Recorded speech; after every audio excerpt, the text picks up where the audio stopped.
Gracias, señora presidenta. Bueno, ahora sí que ha comenzado la moción de censura, ¿verdad? Yo creo que es usted consciente, señor Casado, de que esta no es una moción de censura contra el Gobierno, es una moción de censura contra usted. Fíjese, yo siempre le he tenido y se lo mantengo un enorme respeto intelectual. Hoy ha hecho usted aquí un discurso político brillante. Usted ha hecho hoy aquí un discurso político canovista que se engarza en las tradiciones conservadoras de la derecha española más inteligente. Pero creo que usted está consciente, como yo, de que llega tarde ese discurso. Señoría, en esta moción se libra una batalla en la derecha, una batalla por la definición del liderazgo. El señor Abascal presenta esta moción porque quiere salir de aquí como líder moral de la derecha y quiere que su formación política sea directora del conjunto de los partidos de derechas en la oposición. Y creo que es usted perfectamente consciente de ello y por eso ha hecho el discurso que ha hecho usted hoy aquí. Pero llega tarde. Le voy a dar algunos datos que seguramente usted conoce, pero quizá no todos sus diputados. Ayer, antes de empezar el debate de la moción de censura, una famosa encuestadora distribuyó una nota con algunos datos que ilustran cómo está la guerra civil que tienen ustedes entre sí. Esa encuesta decía que el 50% de todos los votantes de la derecha piensan que el PP y Ciudadanos deberían votar a favor de Abascal como candidato a presidente del Gobierno en esta moción de censura. El 50%. La encuesta dice que más del 80% de los votantes del Partido Popular piensan que su partido debería votar a favor o abstenerse en esta moción, entre los cuales son mayoría los que querrían que ustedes votasen a favor. El 70% de los votantes de Ciudadanos, señora Arrimadas, querrían que usted diera la orden a sus diputados de votar a favor o de abstenerse. Y prácticamente están igualados los que querrían votar a favor y los que querrían abstenerse. Si los datos de esta encuestadora, señor Casado y señora Arrimadas, son más o menos ciertos, ustedes están perdidos. Ustedes están en un atolladero del que no van a poder salir y en el que se han metido ustedes solitos. Le diré otra cosa, señor Casado. Esta moción ha sido seguida con enorme atención por parte de muchas embajadas. No solamente la Embajada de la República Popular China, también las embajadas de todas las potencias de la Unión Europea. Y no porque a los países europeos y a sus cancillerías les preocupe lo que diga el señor Abascal, conocen perfectamente a la ultraderecha, sino porque saben que usted depende del señor Abascal. En Europa saben que buena parte de sus gobiernos regionales, como el de la Comunidad de Madrid y otros muchos, dependen, como le ha recordado el candidato, de la ultraderecha. Y eso en Europa no gusta. Y en Europa saben que todas las posibilidades que usted tendría de llegar al Consejo de Ministros dependerían del señor Abascal y de la ultraderecha. Y eso en Europa no gusta. Es más, lo que estamos viviendo hoy aquí es una batalla ideológica, como decía también con inteligencia el señor Espinosa de los Monteros, por el campo cultural de la derecha. Y creo, porque es usted una persona inteligente, que es consciente de que se la están ganando. Mire, señoría, le voy a recordar lo que dicen algunos líderes europeos de la tradición conservadora que usted representa y también de la tradición liberal en la que Ciudadanos ha querido verse representada. La señora Merkel calificó la alianza de su propio partido con la extrema derecha en Turingia como un mal día para la democracia y todos sabemos lo que ocurrió después. Dijo, y cito literal, «Esta Cámara debe oponerse al discurso extremista. De lo contrario, nuestra sociedad no volverá a ser la sociedad libre que es». Esto es lo que dijo la señora Merkel. que si recuerda usted en un mitin, cuando alguien fue a entregarle una bandera de Alemania, dijo que su partido no tenía ningún derecho a sacar una bandera que tiene que representar a todos los alemanes. El problema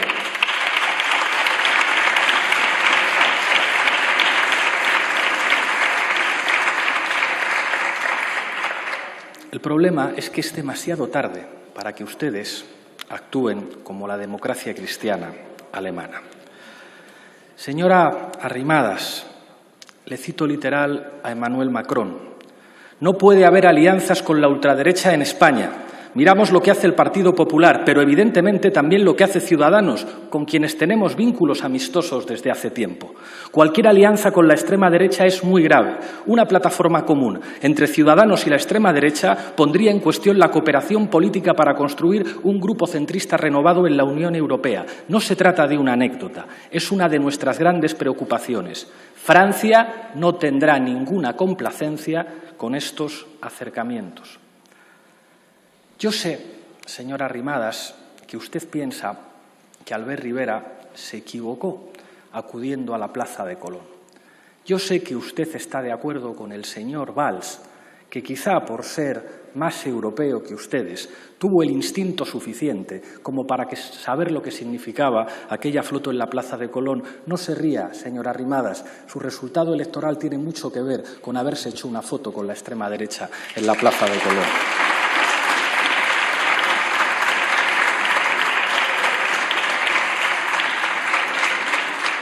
Y precisamente por eso usted despliega últimamente un discurso más inteligente que quiere acercarse un poco más a la tradición liberal, pero es demasiado tarde, porque ustedes dependen de la ultraderecha para gobernar en la Comunidad de Madrid, en el Ayuntamiento de Madrid y en otros territorios. Y de eso ustedes no pueden salir, es demasiado tarde. ¿Y sabe las implicaciones que eso tiene? Que los liberales y los conservadores europeos, señora Arrimadas, señor Casado, no les van a avalar y no van a ayudarles a que ustedes puedan volver alguna vez al Consejo de Ministros en España, porque ustedes son la puerta de entrada a la ultraderecha y eso va contra los intereses de las principales potencias europeas. Ese es el resultado de la estulticia estratégica de sus decisiones políticas en los últimos tiempos.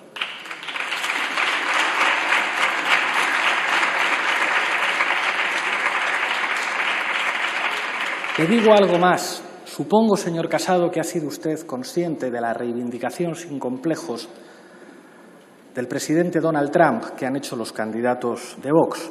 No sabemos lo que va a ocurrir en las elecciones estadounidenses, pero sospecho, y creo que usted también, que esta vez van a ganar los demócratas. ¿Usted cree que después de las elecciones de noviembre en los Estados Unidos, si ganan los demócratas, la diplomacia estadounidense puede entender que una fuerza política como usted llegue al gobierno de la cuarta economía de la zona euro dependiendo de la ultraderecha? Vaya posición estratégica en la que han quedado ustedes, señorías.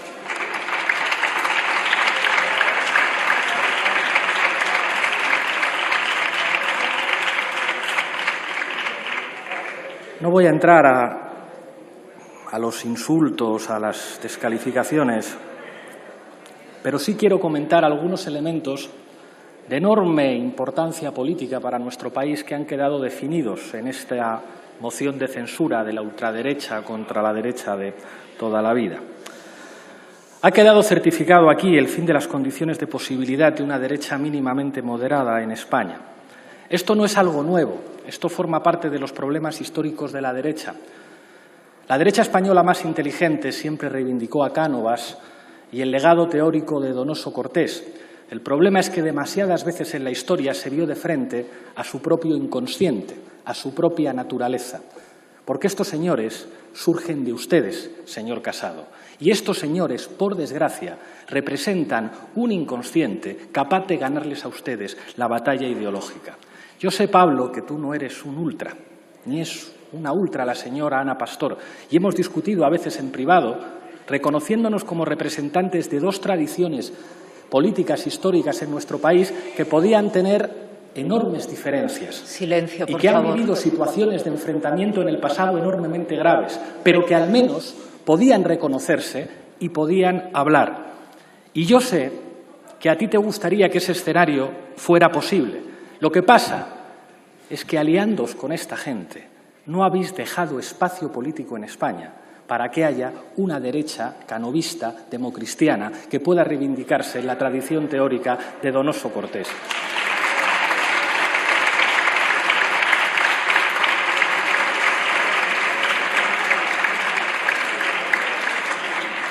Ni tampoco, señora Arrimadas, va a poder reivindicarse usted en la tradición de Práxedes, Mateo Sagasta, ni va a poder reivindicar, como hicieron en el pasado, a los liberales de Cádiz.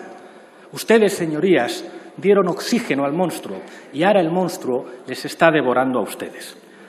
¿Saben cuál es la mejor prueba de esto? Su actitud, su agresividad. Son incapaces de mantenerse en silencio cuando un orador que dice cosas que no les gusta está tomando la palabra desde la tribuna. Y esa agresividad no responde a lo que ustedes son, porque ustedes son perfectamente capaces de comportarse, sino que ustedes han interiorizado que tienen que competir con Vox. ¿Ustedes creen que no es evidente que la elección de Cayetana Álvarez de Toledo como portavoz parlamentario de su partido era una manera de competir culturalmente por el espacio que se disputan con Vox? Y que lo que consiguieron precisamente fue elevar la agresividad hasta extremos tan absurdos que les obligó a sustituir a su portavoz, la que, por cierto, no sabemos qué va a votar en esta moción de censura. A ver si nos lo aclara después y si al menos ustedes son un partido tan serio como para mantener la disciplina parlamentaria en su grupo.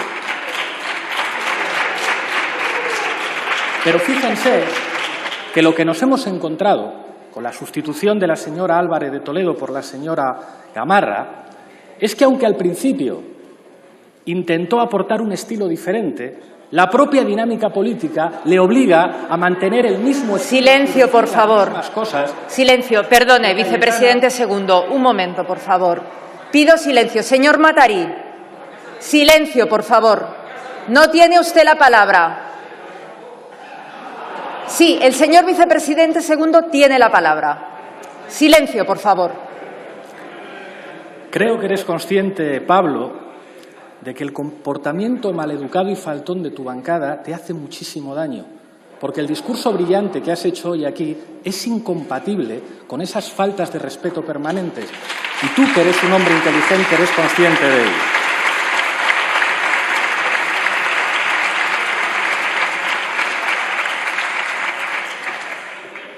Señor Casado, este camino no tiene fin.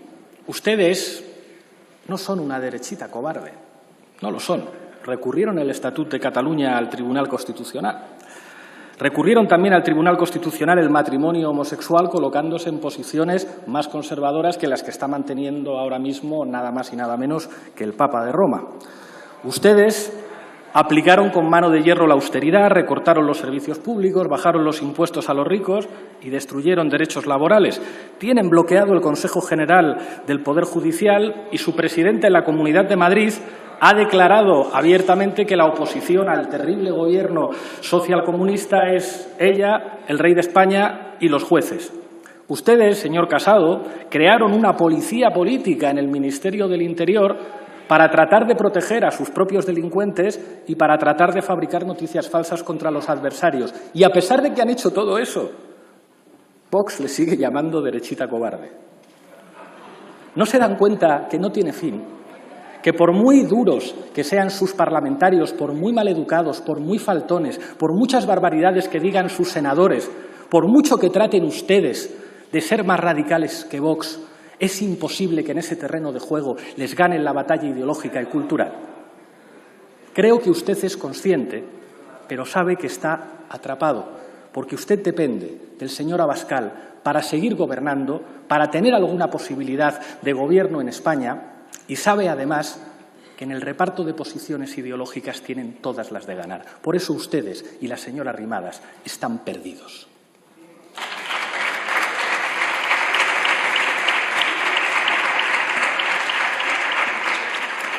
Señor Casado, ser conservador, ser canovista no es solo un eslogan. Implica tomar decisiones políticas. Usted tenía que haber parado los pies a José María Aznar. de verdad que... Silencio, por favor. Entiendo. Guarden respeto. ¿No se dan cuenta de que cada vez que gritan, de que cada vez que actúan con esa mala educación en sede parlamentaria, ustedes están introduciendo miles de votos en las urnas de Vox, señorías? Les pido al menos inteligencia política para defender sus propios intereses como partido. Decía, señor Casado, que usted tendría que haber tenido la contundencia como líder conservador para pararle los pies al señor Aznar. Hay un periodista monárquico muy inteligente que decía que Aznar era el pianista que tocaba 3 teclados. Un teclado naranja, que sonaba más suave, un teclado azul, que sonaba más tradicional, y un teclado verde, que sonaba mucho más bronco. Pero era José María Aznar quien estaba tocando las teclas de esos 3 teclados. Y precisamente por ese proyecto ideológico del aznarismo están ustedes perdidos en la situación estratégica lamentable en la que están. La FAES de Aznar dijo hace pocos días, y cito literal, el Parlamento no es soberano, sobre todo cuando izquierda, podemitas y nacionalistas tienen mayoría. ¿No se dan cuenta que es lo mismo que está diciendo Abascal?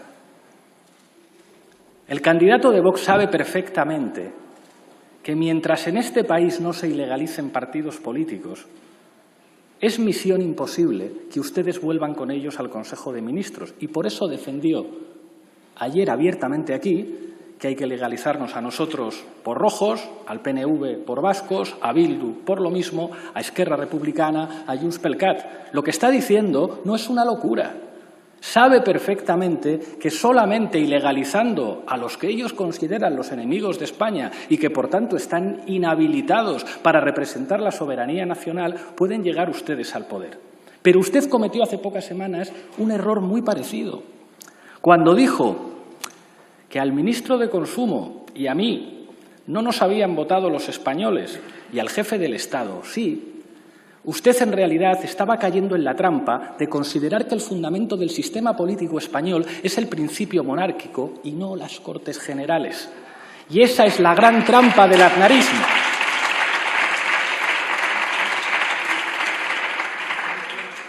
Señor Casado, la piedra angular, lo fundamental de nuestra democracia, de la que depende incluso la monarquía parlamentaria, son las Cortes. Las Cortes, no lo olvide, para ser canovista. Todo esto implica una conclusión muy evidente, y es que ustedes están inhabilitados para que lleguemos a acuerdos. Yo sé que seguramente usted está arrepentido y que si pudiera volver al pasado, igual que si la señora Arrimadas pudiera volver al pasado, comprenderían que cometieron un error enorme al darle alas a la ultraderecha.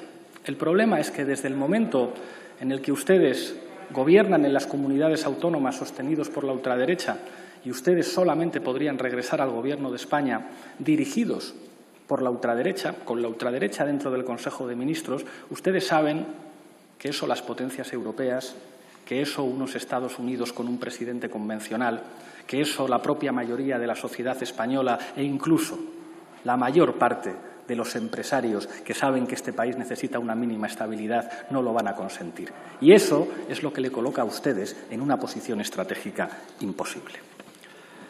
Hay algo que no termino de entender. Es evidente que cada vez que Vox defiende a la monarquía, está acortando la vida de la monarquía, van a terminar llamando de zarzuela diciendo por favor no me defiendan más ustedes, no me defiendan más. Se lo agradezco mucho, pero no me defiendan más. Porque en el fondo a Vox le da igual. Vox utiliza al rey de España como un significante identitario que serían capaces de echar por tierra cuando les deje de convenir. Porque no son monárquicos, son simplemente reaccionarios. Son perfectamente conscientes de que cada vez que identifican a la monarquía con la ultraderecha, lo que hacen es restar posibilidades de supervivencia histórica a la institución monárquica en España. A ellos les da igual, pero a usted no le debería dar igual. Cada vez que usted asume que la monarquía en España solamente es un referente ideológico de la derecha y del campo de los partidos de la derecha, usted construye un bloque monárquico minoritario. Y yo, como republicano, no debería decirle esto, pero como vicepresidente del Gobierno se lo tengo que decir. Respete usted la monarquía constitucional, señor Casado.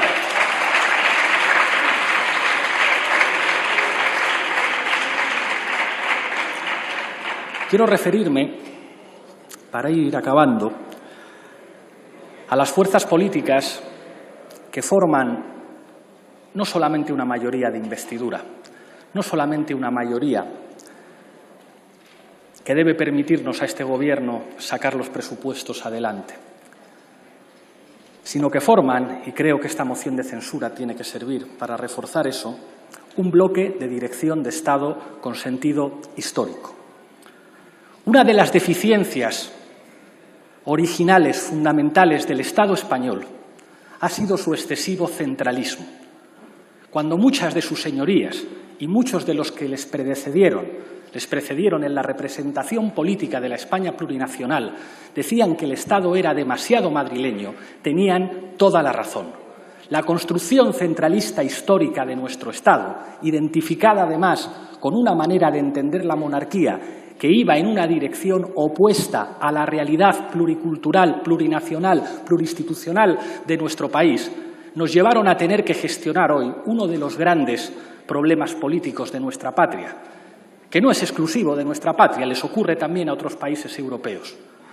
Creo que ustedes tienen que saber leer la oportunidad histórica que implica asumir en estos momentos para las fuerzas democráticas que somos mayoritarias en esta Cámara una dirección de Estado que reforme el Estado, que democratice nuestro país, que apueste por lo público, que sepa leer que la principal lección de esta pandemia es la necesidad de tener una sanidad mucho mejor. Atienda esa sanidad o sea gestionada esa sanidad en euskera, en galego, en catalán o en castellano. Y eso lo tenemos que construir todos y todas juntos.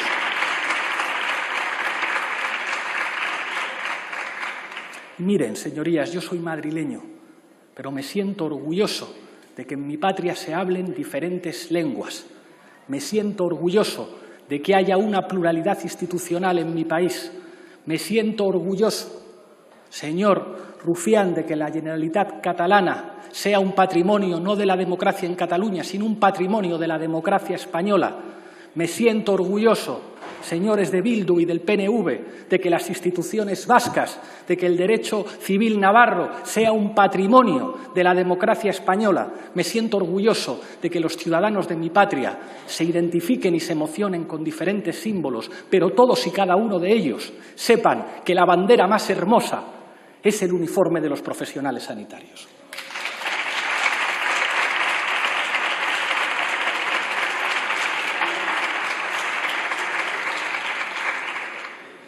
Tenemos una tarea, señorías,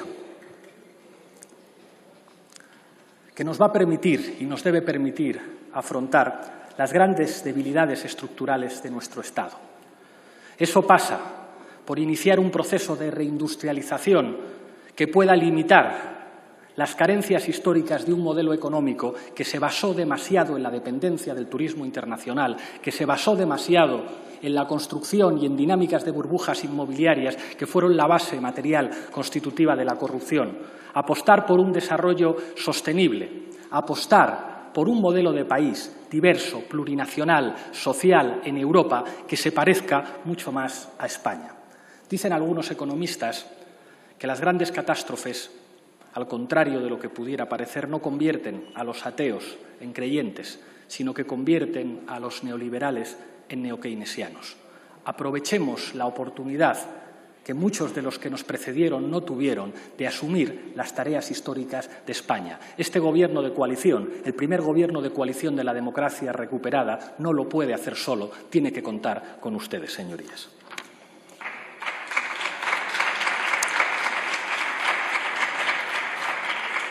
Y para terminar, quiero dirigirme a la gente que está escuchando este debate. A los jóvenes que sufren precariedad laboral, a los que han vivido ya 2 crisis seguidas y que ven con escepticismo y con incertidumbre el futuro, a las mujeres que lo tienen todo más difícil y que cuando logran los objetivos que se proponen con mucho esfuerzo, por ejemplo, llegando a ser diputadas en esta Cámara, hay algunos machistas que las desprecian diciéndoles que son floreros en manos de un hombre. A todas las personas LGTBI que ven con miedo la posibilidad de un partido que les odia, como es Vox, pueda llegar a tener más poder en España. A las personas migrantes que han venido de otros países a vivir y a trabajar con nosotros, muchas veces huyendo de situaciones muy difíciles. Hay más dignidad y más patriotismo en una uña de cualquier trabajador migrante que cada día sale a trabajar para buscarse la vida para su familia que en todos y cada uno de los parlamentarios de la ultraderecha. A la clase trabajadora, a todos los hombres y mujeres que sí se levantan cada día a dar el callo en sus puestos de trabajo o a abrir sus negocios o a buscar trabajo y que sufren la explotación de señoritos con apellidos compuestos, como los que componen el grupo parlamentario de la ultraderecha. A quienes cuidan, a las sanitarias, a los enfermeros, a los trabajadores de los servicios sociales, a quienes cambian pañales, a quienes cuidan a nuestros mayores, a todas las personas que saben que el mayor orgullo de nuestra patria, que lo que nos une a todos los ciudadanos, independientemente de la lengua que hablemos o del símbolo que nos emocione, son los servicios públicos. A todas las personas que no caben en la España estrecha de la derecha. Como decía Machado, vosotros y vosotras sois lo mejor de España. No vamos a permitir que nadie traiga a la patria una dictadura que quiera destruir la dignidad, la libertad, la solidaridad, la cultura y los derechos de todos y todas. Nos tendrán siempre en frente, en el Gobierno y al lado de nuestro pueblo. La patria es la gente. Muchísimas gracias. Gracias, señor vicepresidente segundo.